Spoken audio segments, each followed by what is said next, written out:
Baby shark, baby shark, baby shark, baby shark, mommy shark.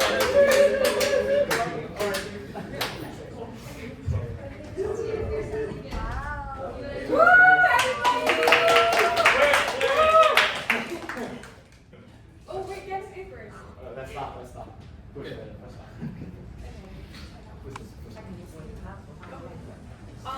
Hi everyone, so we're Diversity Hires. I'm Ashmi. I'm Carolyn. I'm Oscar. I'm Kevin. I'm Hanson. I'm Sharon. I'm Tika. And I'm Ariana. And today we're all here in front of you guys for our presentations. I hope you all have a great time.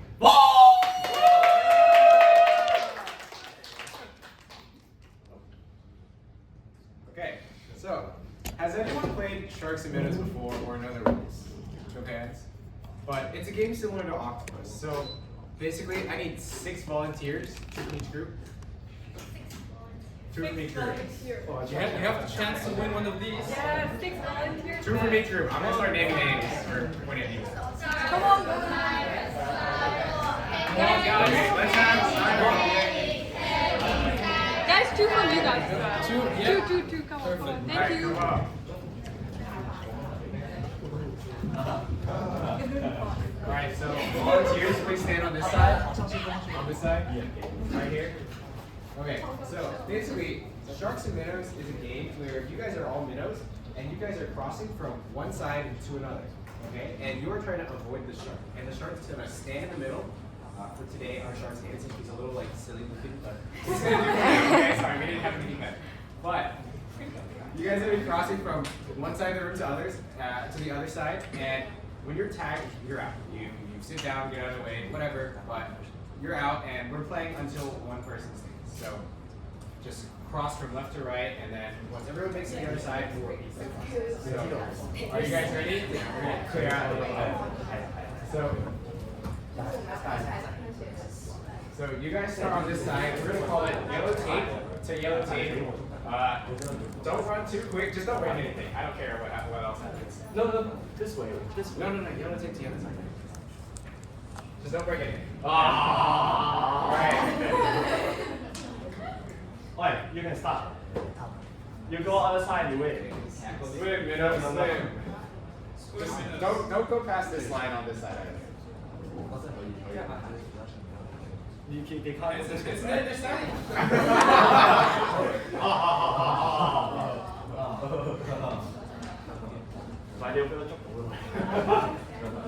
Come. It's not very good. They have UFO.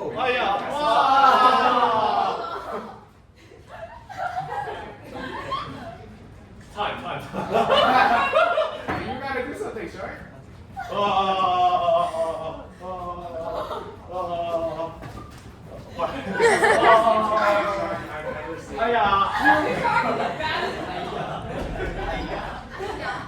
Alright, you gotta tag at least one next time. Alright. No, I get those 2. Oh, okay. This is good. Out, take this lead. Alright. I can. Hey, back up a little. Yeah, come. Back up a little. Super ass. No, you need to let me continue the procedure. You need to let me continue that.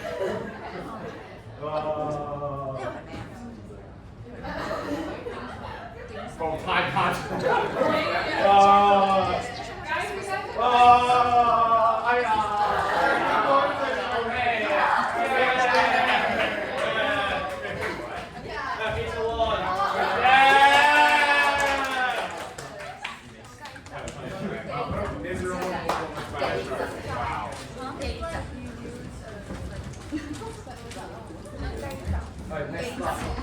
You are searching hangout. Is it hangout? Why do we choose to focus on this? Because of the severity of the crisis, there are over 100 million sharks getting killed annually, making 11,000 sharks die every hour. Additionally, over 75% of the oceanic sharks and race species have been threatened or extinct. with in the last 50 years, 71%. There's a 71% decline. Sharks also tend to take a long time to reproduce, making this depletion quite unsustainable. Why is this an issue in Hong Kong? Because shark finning is a tradition in Hong Kong for a delicacy called shark fin soup, a symbol of status, hospitality, and commonly in demand during weddings.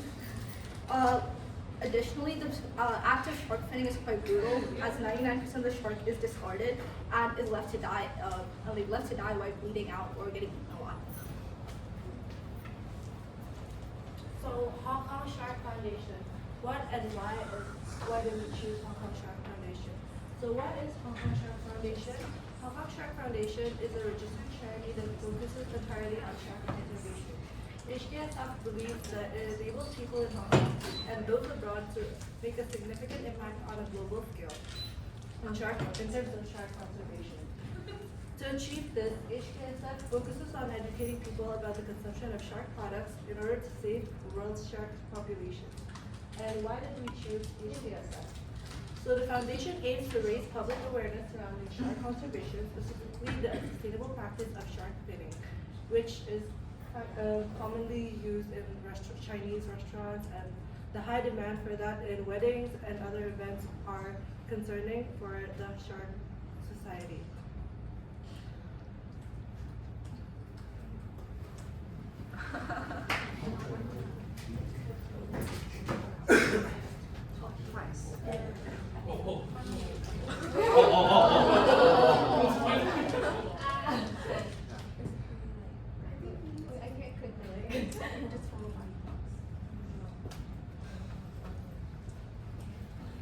全身肌炎中乾衰，直入七地層一片靚靚，7天換活水內光澤肌。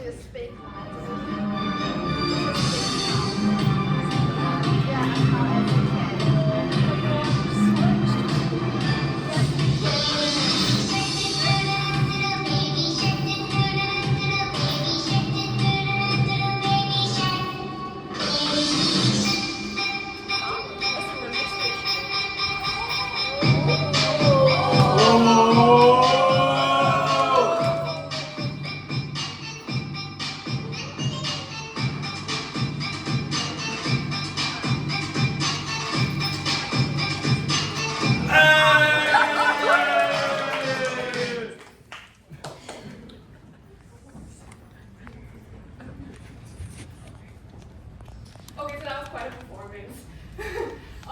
So now we come to one of the most important parts of our presentation, where we want to take you through a bit of our journey of how we've made this final project come true for all of us.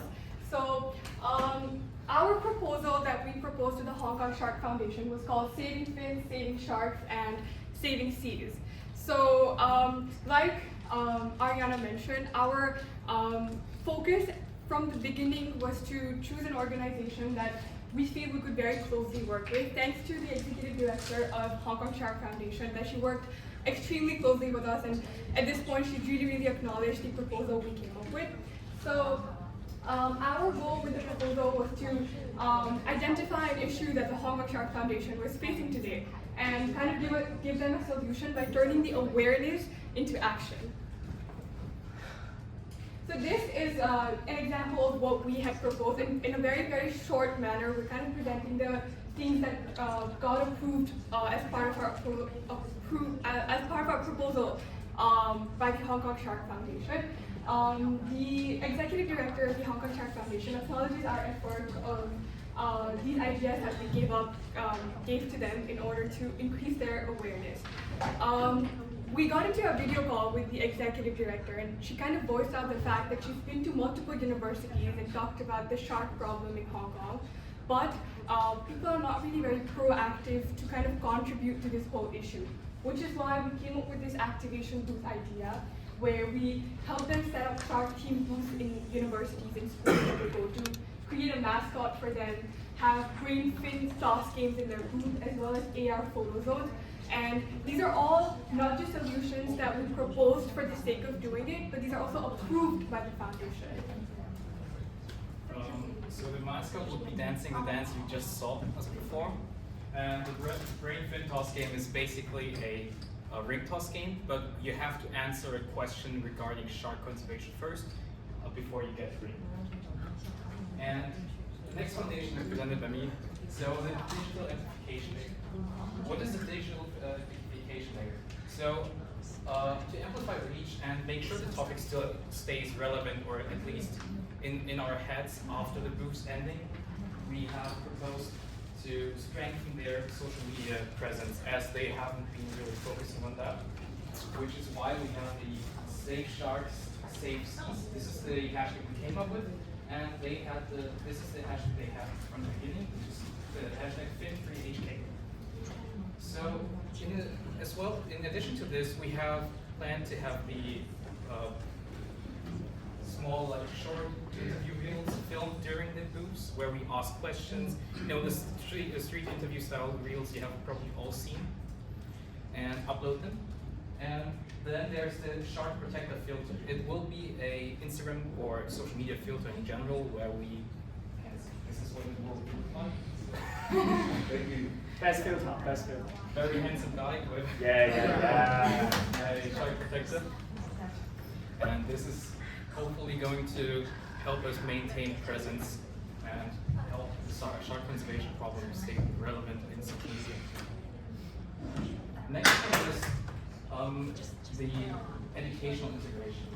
So we have, this is QR code actually works. If you guys want to scan it, we made this. We're on it. Very handsome. So these QR codes are gonna bring you to their social media sites, and also the website, where you can find information about the problem, apply for volunteering, and also fundraising, which they will really appreciate. So we have also made dual language fact sheets, which they would hand out during the booth. It's to make sure that local people from outside, all can understand the message that we're trying to convey. As well as a school activation kit. What the school activation kit is doing. So as of now, Andrea, the person we spoke to, is going from school to school on her own and teaching classes about the problem. But since she's just one person, it really isn't fast enough. So we thought of like this small kit where that we can give to schools, and they can use it to present it to the students as well. Now it's very important that after the solutions have been proposed, we kind of come to the fact of what kind of expected impact are we trying to really bring to the foundation. So like I also mentioned, and like Oscar also mentioned, that Andrea and the foundation have been going around awareing people, but something that they've not been seeing is the kind of proactiveness they want towards saving sharks in Hong Kong in general. So the expected impact of whatever solutions we gave, you can see, is awareness of about 1,500 plus students, social posts, 500 plus pledges from people, be it in high school, be it people who are in university, or anyone who kind of pledges the fact that they want to save sharks in Hong Kong and kind of support the entire mission of the Hong Kong Shark Foundation. So these are the KPIs that we came up with to kind of achieve the solutions that we have proposed to the foundation. Thank you. Game time! Woohoo!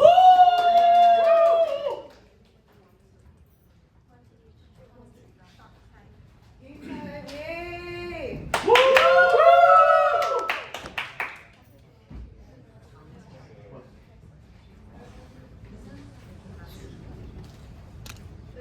So, alright everyone, welcome to Shark Tank, but let's make it a marketing version. Today, each of you has the opportunity to become a shark investor.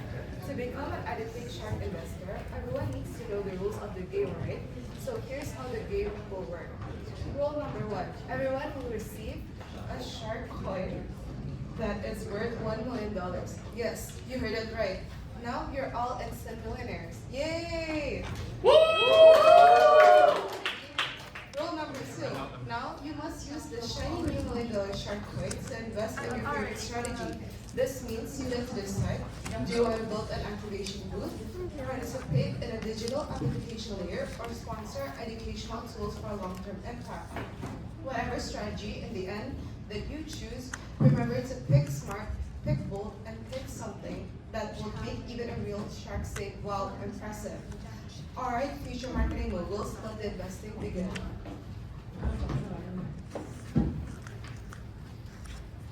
So who would like to vote for strategy number 1, which is build an activation booth? Alright, strategy number 1, build an act booth. We'll steal your 1 million Hong Kong dollars. Yeah, okay. Okay. 2 million. Okay. Okay, 1 here.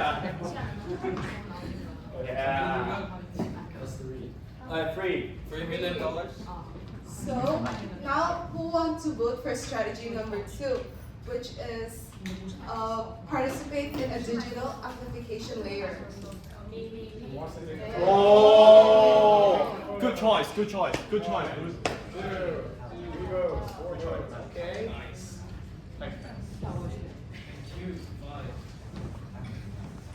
Five. I got free. $8 million. That's it. Last one. The last strategy is sponsor educational tool for long-term impact.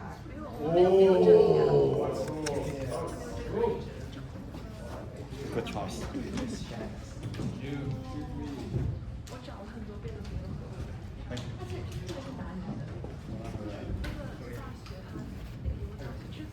I got free. I got 4. 7 million. Everyone expect that strategy number 2 should win, right? But there's a twist. Every strategy is actually correct. Because all of these strategies highlight the importance of raising awareness about shark and the tough choice in ocean conservation. So, yay!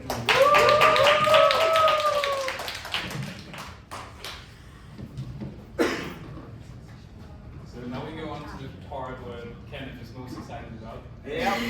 Anyway, now that you guys are all a little more familiar with our proposal and the elements that we suggested to HKSF, Carolyn and I wanted to talk a little bit about the type of marketing strategies that we used with formulating our ideas. So first, we used STDP. Then we use experiential marketing. Then we used the AIDA framework. And this is all for the process and value creation and delivering value. Exactly. So I'm sure you guys are all aware of what STDP is, like you especially. So we have segmenting, targeting, differentiating, and positioning. So of course we segmented our population into things like, into demographics like age or occupation, and we chose to target students aged 10 to 25, so young people, right? And we did this because they're generally most receptive to environmental issues, and they're very willing to focus on the long-term problems. We also looked at secondary and tertiary groups like parents or teachers or other stakeholders like restaurant owners or hospitality professionals.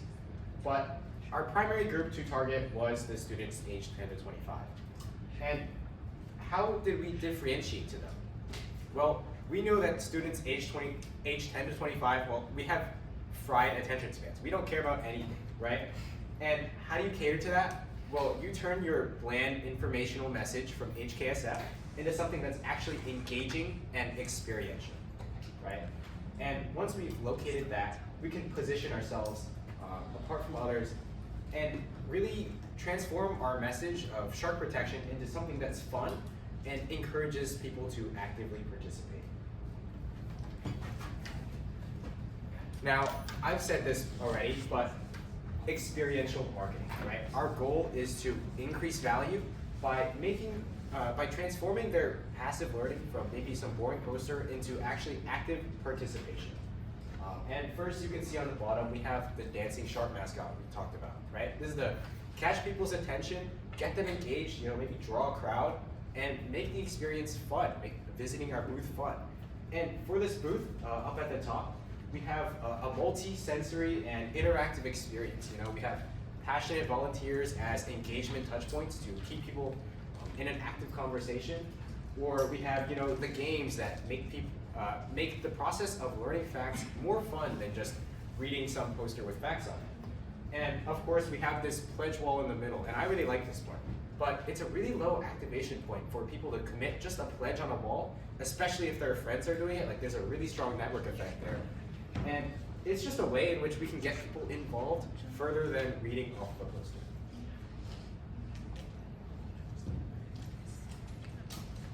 As Kevin has mentioned, our proposal has a lot of working components that work together in order to generate action and value. So I'll be going over a little bit of how the AIDA framework really works into our proposal. So like we said, we first draw attention with the shark mascot and our booth. And once we've had that, made them to come and take that double look, make them stop, and we want to maintain that interest with interactive elements such as the infographics, mini games, the AR, social media filter. From there, we try to switch their momentary interest because, like we said, shark finning is something that most people are aware of, but it isn't really something they want to think twice about.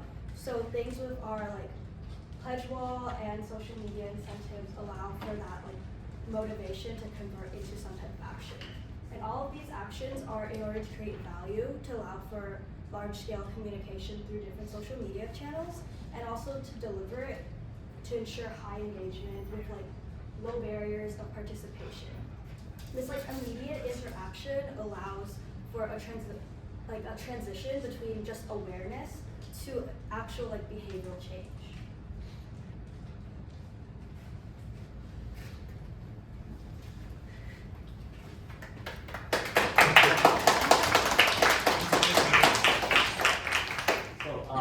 We're near the end of the presentation. So let me conclude on this 1.5 month long project, right? And what did we do exactly? First we developed, we implement different marketing strategies, like what Kevin and Carolyn just said, like the 4Ps and STDP, right? So really, so makes it look more professional and trustworthy, like when we're providing advices to the Hong Kong Shark Foundation. And using these theories, right, we develop a multifaceted proposal to the HKSF, right? So we tried our best to fulfill the needs of the HKSF. We tackle the problems encountered by the HKSF, and we try our best to deliver superior value to them, right? Right.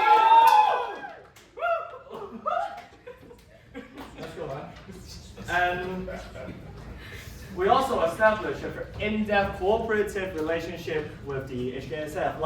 During this 1.5 months, we have initiated 3 meetings with the HKSF, right? And multiple, nearly 10 emails, back and forth with the HKSF to really contact them, to cooperate with the HKSF. And I guess this is the reason why ultimately the HKSF provide us the letter of approval and the letter of appreciation from their side. Yay! No, this one. Yeah. Go. Put it down. Yeah, this is the appreciation letter. It's really quick to get. Yeah, very good.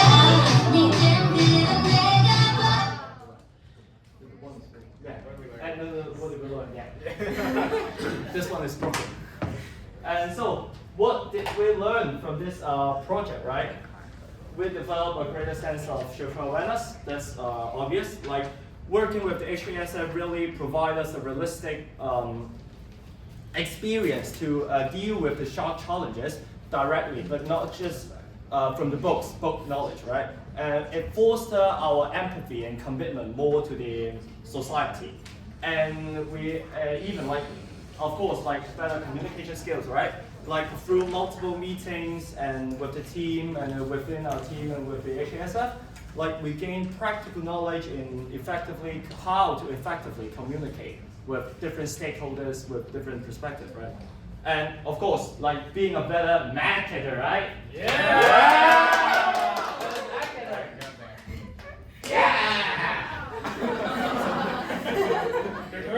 Okay. No. Yeah. And finally, this is the end, right? So I want to make this chance to say our thank you to the HKSF Executive Director, right? Andrea Ritchie, right? And being the point of contact, like providing us the support that we need, like giving many of the information. Without her help, we're not able to do this project.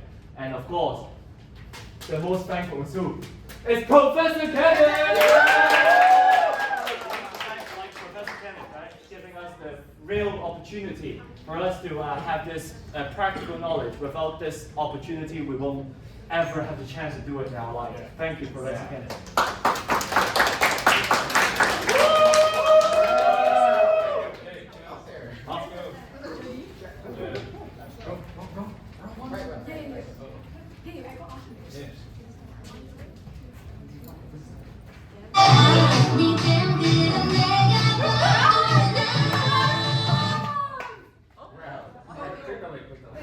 Oh. I did. Click hard. I did. Get out of it. Sorry, technical issues. It's bucked again.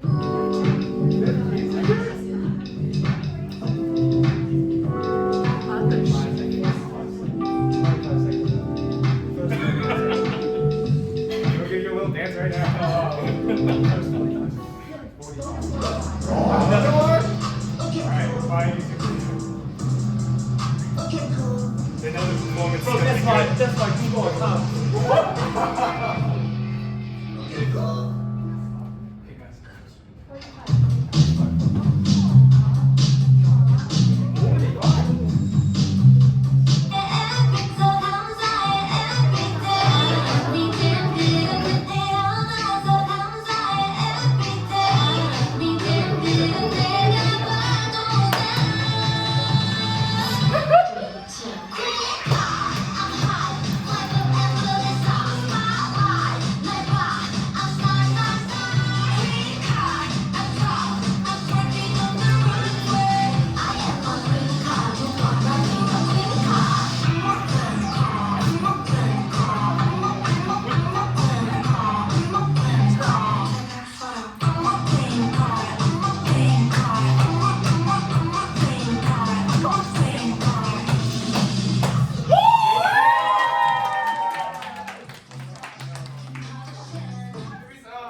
And that's the end of our presentation. Thank you. By the way, that is our executive director from Hong Kong Shark Foundation, Andrea Ritchie. Wow.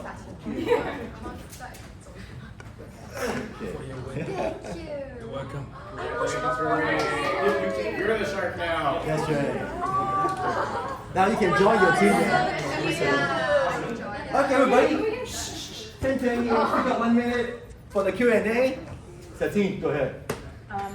In what way does your marketing proposal aim to deliver actual behavioral change, given sort of psychological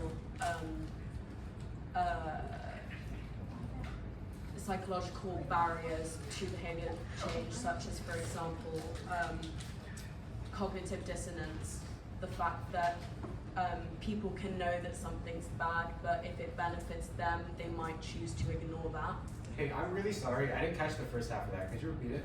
How does your marketing proposal aim to create actual change in terms of shark fishing, given psychological barriers that may affect consumers, such as cognitive dissonance, the fact that people might know that something's bad but continue to engage in it because it delivers beneficial aspects to their own lives? Yeah, so this is a really key issue that a lot of nonprofits are facing. Nonprofits that address some sort of social issue, right? It's very common. And this is something that we know our age group specifically, our target audience, really struggles about, right? Because we know so many things are wrong, but we still purchase or whatever. And this is something that we try to address by making our marketing more experiential, right? Rather than just presenting someone with facts on a poster that they'll read about and then they'll go and make the shark fin purchase the next day anyways. Rather than that, specifically our pledge wall and our AR filter are really tools that we've created to help combat cognitive dissonance, right? I mean, our pledge wall is literally some form of active commitment that we're encouraging from people who go to our booth. And our AR filter is a way to put yourself online and make your stance public that you don't support shark fin, right? And this level of actual commitment is, I think, really helpful for combating cognitive dissonance rather than just presenting someone with facts and telling them, hey, killing sharks is bad, maybe don't do it. Like, they're just gonna do it. Right? I also feel like it's an incentive due to the fact that, like, since you've already made that commitment, you're going to think back on it if you are going to do, like, if you're gonna, like, have, like, shark fin soup again, you're gonna probably think back on, oh, I did, in fact, commit to this cause. Even if in that moment you're still eating it, you might, like, remember it for the next time and be like, okay, I should probably step back and, like, not do that instead. Interesting.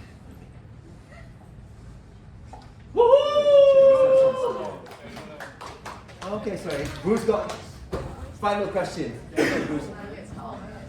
It's quite tremendous, to be honest. For Hansen's question, I just clicked in the IG homepage of your NGO, and I didn't find it's followed by Hansen Land 1103. No. I abandoned my Instagram already. I got hacked. I didn't use my Instagram anymore.